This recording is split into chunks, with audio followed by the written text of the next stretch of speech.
최근 한 연예인이 설암 3기로 진단받고 혀 3분의 1을 절단해야만 하는 일이 있었습니다. 그 연예인은 가수였는데도 어쩔 수 없이 혀를 절단해야 했습니다. 혀암도 구강암의 일종인데 이 구강암은 의사들이 꼽는 최악의 암 중 하나입니다. 우리는 먹고 마시고 말하고 숨을 쉬어야 합니다. 그런데 입안에 암덩어리가 많이 커지고 나서 수술하면 입안의 구조가 다 망가지게 됩니다.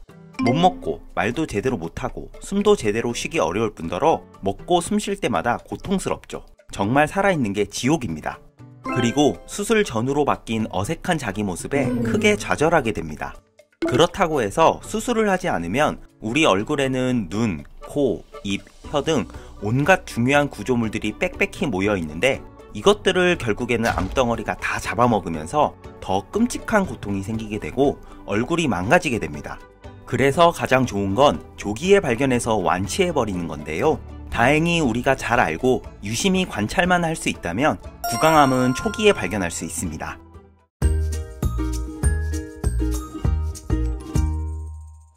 입안에 생기는 암을 전부 다 합쳐서 구강암이라고 하는데요. 혀에 생기면 설암, 잇몸에 생기면 치은암, 입술에 생기면 구순암, 이런 식으로 세분화됩니다. 입안 점막 어디에나 다 생길 수 있는 것이 구강암이라고 말할 수 있습니다.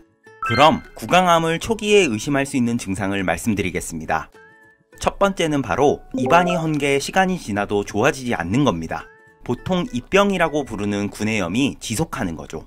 대부분 입병, 구내염이라는 것은 길어봐야 1, 2주 정도 통증이 심했다가 대략 2, 3주가 지나면서 통증이 없어지고 병변이 좋아지기 마련이라는 것입니다. 지금 입안에 헐어 있는 분들 중에서 생긴 지 3주가 넘었다면 한번 짚고 넘어가야 합니다. 참고로 입안 백반증, 흑색종 같은 것들이 오래 지속되는 것도 구강암의 증상일 수 있습니다. 입안에 뭔가가 생겨서 3주 이상 지속된다면 병원에 오셔서 진찰받고 필요하다면 조직검사도 해보는 것이 좋겠습니다. 다음으로 내 몸이 보내는 구강암 신호는 바로 혀가 보내는 신호입니다. 혀가 허는 것도 증상일 수 있지만 혀가 자꾸 패이는 증상이 생길 수가 있습니다. 이것도 유심히 봐야 합니다. 아프지 않을 수도 있어요. 혀를 만졌을 때 딱딱한 덩어리가 느껴지는 경우에도 혀에 생기는 설암을 의심해야 합니다. 잇몸에도 구강암이 생길 수 있습니다. 양치도 잘하고 치실도 하면서 잇몸 관리를 잘 했는데 이가 흔들리는 증상이 갑자기 생기거나 잇몸 염증이 쉽게 좋아지지 않거나 어느 특정 부위만 흔들린다면 치은암을 의심해 볼 수 있습니다. 칫솔질을 할 때 잇몸에서 피가 나는 경우가 있죠. 전체가 아니라 어느 특정 부위에서 출혈이 계속 나는 경우에도 마찬가지로 치은암을 의심할 수 있습니다. 염증만 있으면 다행이지만 아닐 수도 있기 때문에 피가 계속 난다면 꼭 치과에 가서 확인을 해야 합니다.